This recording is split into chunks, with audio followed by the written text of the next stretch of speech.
So everybody, it's Matt here, your local friendly neighbourhood vestibular migraine sufferer. I hope you're well. I'm sorry it's been a while since I've done a video. I've just been really busy with work. So if you are a follower of my videos, you will have seen me speak before about how I kind of wanted to do a few videos where I go into different locations and show you how I coped as a vestibular disorder, vestibular migraine sufferer. And I've already done one, so if you remember, and I will link to it below actually, but I've done one where I went on a train with my friend James. I showed you how I coped when travelling on a train in a busy station environment. And so today I've decided that I will do one for you where I actually go to a hardware stall or a supermarket, that type of place. So as many of you know, and I've discussed on this channel before, places like hardware stores, places like supermarkets, strip mall, as I think you call them in the States, they are really uncomfortable places for people with vestibular disorder. And as you may have seen in some of my other videos, I theorise that that's down to kind of like our brains tripping us out, not being able, it knows we're not able to cope with it given the vestibular condition. So we start to get like tripped out and freak out. Also, in those environments, you've got lots of light, lots of motion, lots of sound, which are all things that are really uncomfortable to vestibular disorder sufferers, as they tend to be for regular migraine sufferers as well. So I have a few tips on how to cope in those places. It's not rocket science, guys, so don't expect this to be sort of like describing how you split the atom. Nothing like that at all. It's really basic stuff, but I thought it would be useful. If you are new to the channel, welcome. Do check out some of my other videos on vestibular disorder, and this video might make more sense to you once you've looked at a few. I'll link a few of the key ones in the description below, particularly the ones about sensory overload and that kind of thing, the things that we experience in these busy places. So as I said, I'm going to show you what I do before I go to the hardware store, and then when I'm in the hardware store. I do apologise for my appearance in the video. I was doing some plumbing on that particular day, so I looked rather a mess. My hair was all curly, etc. And then in some places this video quality in terms of the sound is not great because it was windy when I'm talking outside.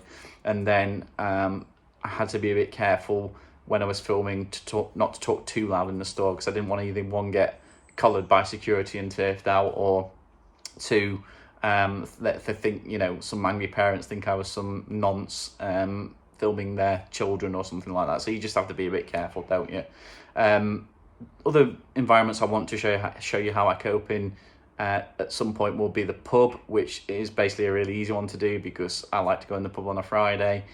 A couple of people have asked me for the gym, what I do by coping in the gym, because I know a lot of vestibular disorder sufferers want to try and get back to exercising in some way. I am still intending to try and do that at some point, but I just have to be really careful because, again, filming in a place like the gym where you have got people who are, in tight clothing, scantily dressed at times, they might get the wrong idea if they see someone going around with a camera, and again, I might get into trouble. So I have to be really careful. I don't want to lose my gym membership. So anyway, we shall crack on with the film. So I should be now transporting you with a click of my fingers to the video in the field. So here we go. So guys, as I said, here we go. For me, there's two things I would contemplate taking to a hardware store, a supermarket or strip mall if you're about to go. And the first and most important for me is the sunglasses. So you can see I've got these are my just normal Miami Vice kind of cool sunglasses, and they do the trick, because what we want to do is we want to minimize the visual overload, the overstimulation that you get in those kind of places, and sunglasses are the best way to do that. So they're coming with me, shove them in my pocket. And I know some people suffer from tinnitus, from noise. The noise is a problem for them when they've got a vestibular disorder. So you can always take, for example, a pair of earphones you've got here. These are from the Apple iPhone and iPod, so they'll do the trick. But if you've got proper earphones for sleeping at night, whatever they may be, they'll be fine too. So I'll take those. And obviously, as you know, and I've reported on before, I do have sometimes some breathing issues with my vestibular disorder. So I'm obviously going to take my inhaler, which is there to help me out if I get into breathing difficulty. So guys, I'm going to now head towards the store, and I will see you on the way. I'm on my way to the hardware store. Just bear in mind that the last time I did a video out in the field field of operations, so to speak, which was the train station. Check it out in the link below. I had my mate James with me, but today I'm on my own, so I'm having to film it on my own. So if the camera wobbles a bit, I apologise, and if I have to kind of speak quite quietly or quickly to the camera, I apologise for that in advance, but I'm bound to get strange looks in there while filming. So I'll see you outside for when I'll do a little bit of a talk before I get in that shop. Hi guys, here I am. I'm outside the store now. I'm going to that store behind me. I don't know whether I can name names because of copyright and all that. So you can see it's a sunny day anyway in the land of the map, and I've already got my sunglasses on. So I'm inside, I'm doing alright because I've got my sunglasses on. So I'm just looking at what I've come for, which is some plumbing items. I'm obviously getting some strange looks because people can see me talking to myself or the phone, but I'll live with that. Apologies for my hair as well, it's very curly, it's very windy out today. It's brought out the curls, it's a mess, but hey ho, I'm doing some DIY, so who cares what I look like. Another thing that I always used to do would just take my glasses off very briefly, just to see what it was like and just to expose myself to the lights and the flooring, just to test that, you know, that brain and that senses to see whether they're starting to adapt. It's always good to expose yourself a little bit to light and things like that in small doses, just to see if it helps that brain recalibrate, so to speak, and makes you get used to it more. So I've taken my sunglasses off now, which is proving fine. I mean, it's not the most comfortable, but I'm fine. So I'm going to just do that for a minute now while I look around this particular bit. Probably using the term expose yourself was not the right term to use in a shop. I don't mean expose yourself in that way, I mean exposing yourself to the light. You got what I meant, but just clarifying it. If anyone's around me at the moment and I'm about to get arrested.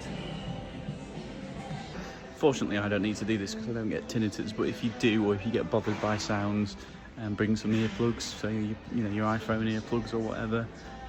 If there's any banging or music that you can hear in the background, or annoying kids running around screaming, which tends to be a thing in hardware stores, you're good to go.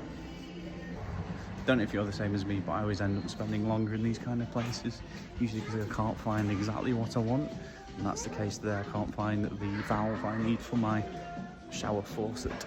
I'm gonna have to go on the internet, but at least it gave me a chance to come into a shop like this and show you guys how to cope, and it really is straightforward. Sunglasses, earplugs if you're bothered by the noise, a little bit of time just without the glasses on to try and see whether you can get your brain to adjust a little bit. It really is that simple.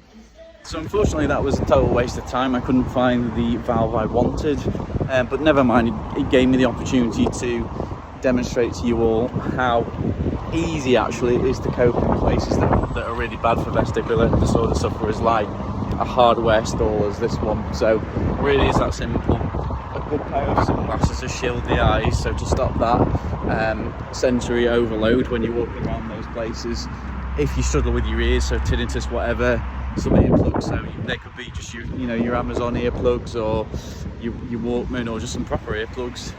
And then, as I say, try and just expose yourself to the elements in there a little bit by just trying a little bit of time, 30 seconds, whatever it may be, without your glasses on. And then the final tip is avoid children who just seem to be annoying in these places. I used to go in them with my dad as a kid, and I didn't run around like a maniac, but anyway, they are a real pain in terms of the noise and the movement they generate when they run around. So I'm going to head off now, and I'm going to have to revert to the internet to order my part. But as I said, at least I got the chance to demonstrate what I do when I'm in a place like that, which was just so straightforward. And welcome back, guys. So I hope you found that video of some use. As I said, it's not the best film I've ever made because I had to do a little bit of guerrilla filmmaking. There is one other tip that I wasn't really able to demonstrate in the store, which is always keep in mind that those kind of big places like where I was, they have usually really big entrances and exit doors. So don't forget that you can always run through that exit door if you're really struggling to cope. So if the sensory overload's too much, if you're starting to feel like sort of faint or tripped out like we do, as I said, the brain trying to sort of give us our body a bit of a breather from all the vestibular symptoms, so we start to trip out and feel faint, in my view, then leg it for the exit door. I couldn't really demonstrate that in the store because they may well have thought I was legging it off with some stolen goods, particularly seeing as I didn't buy anything because they didn't have what I wanted. So that is another tip just to keep in mind. But as I said at the end of that video, it's not rocket science, really simple. Decent pair of sunglasses, if you have trouble with your ears, something to cover the ears with, so earplugs, or in my case, it was the iPod, iPhone what we call them, earphones, that's it, that's the word. And then the asthma spray if you struggle with your breathing. And then the final ones, as I said, make sure you always sort of know where the exit is and keep near the exit in case you need to get out. And as you saw in the video, which I tried to sort of show myself doing in the video, is also do try and expose yourself a little bit to the movement and the light and the sounds in there, because part and parcel of recovering from vestibular disorder, I think, is sort of exposing your body to it a little bit more to start to get you going again. A bit like if you'd hurt your leg or your back or whatever, you would do physio, some physical stuff to start to improve and feel better from it. And I think it's probably pretty similar when it comes to vestibular migraine. Obviously, if you're feeling really terrible, don't, because you don't want to make yourself feel worse. But if you're sort of starting on the road to recovery and say you've got a treatment plan, there's no harm in just trying it. I remember once it was actually when I was in my chronic phase, actually before I sort of began recovery. I remember just like spending about 2 hours in the whole area around the supermarket or the strip mall, and kept going in different intervals. And if people noticed me, they must have thought I was really weird, but I was just trying to, I don't know, I kind of always thought that if the more I try it, the more chance then there will be of me recovering quicker. It was just the way, I'm not saying that's true, by the way, that was just a little bit of a sort of a situation I got myself into. But anyway, hopefully that was of some use. As I said, I will try and do a few of the videos where I'm in the field. To be honest, I probably could do a better one in the hardware store than what I did. I just probably felt a little bit nervous just because I didn't want to get like chucked out or accused of filming somebody's sexy wife or something like that, with my camera, so I had to be careful. Anyway, I hope it was of some use, and remember, as you were, you'll be again. See you in the next video.